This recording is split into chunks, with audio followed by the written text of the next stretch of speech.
بدل ما تدخل ابنك ثانوية عامة بعد إعلان شهادة الإعدادية، مدارس التكنولوجيا التطبيقية تعلن تنسيق 2025 وشروط القبول وأماكن المدارس.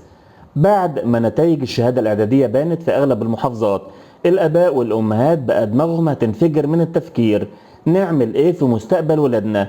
وكل العيون دلوقتي بتتجه لمدارس التكنولوجيا التطبيقية. ليه؟ عشان دي اللي اثبتت نفسها في السنين اللي فاتت وبقت زي طوق النجاة اللي مش عايز يدخل دوامة الثانوية العامة.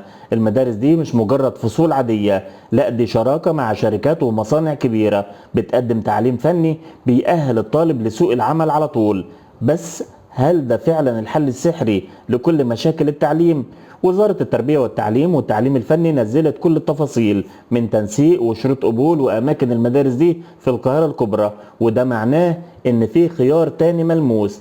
بس يا ترى الخيار ده هيناسب كل ولادنا؟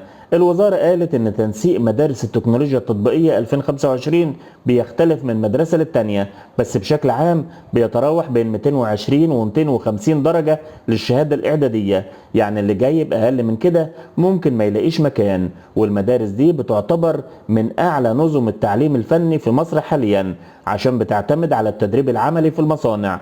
وده بيخليك تسأل، هل التدريب ده حقيقي ومكثف ولا مجرد ساعات قليلة؟ عشان ابنك يدخل واحدة من المدارس دي في شروط لازم تتحقق وكأنها بوابات سرية عشان تعدي. لازم يكون جايب الشهادة الإعدادية في نفس السنة، عمره ما يزيدش عن 18 سنة في أول أكتوبر، التقديم إلكتروني بس عن طريق موقع الوزارة، لازم يجتاز اختبارات قبول خاصة بالمدرسة، يعدي الكشف الطبي والمقابلة الشخصية. كل الشروط دي بتقول ان الموضوع مش سهل وان القبول ليه معايير صارمة. هل الاختبارات دي عادلة وبتكشف الموهوبين فعلا، ولا ممكن تكون عائق لناس كتير نفسها تتعلم صنعة؟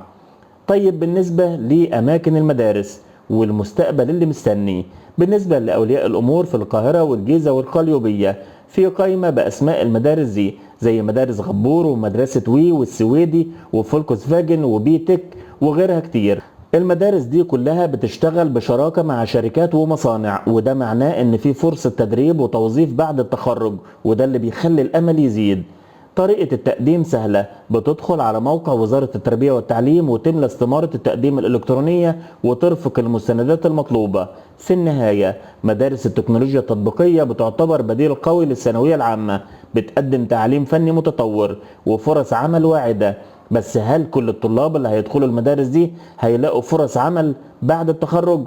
وهل نوعية التعليم فيها هتفضل بنفس المستوى ده مع تزايد أعداد الطلاب؟ وإيه اللي يضمن إن الشهادة اللي هياخدوها هتكون ليها قيمة حقيقية في سوق العمل المتغير ده؟ إجابة السؤال ده تجاوب عليه وزارة التربية والتعليم والناس اللي التحقوا بالمدارس دي قبل كده.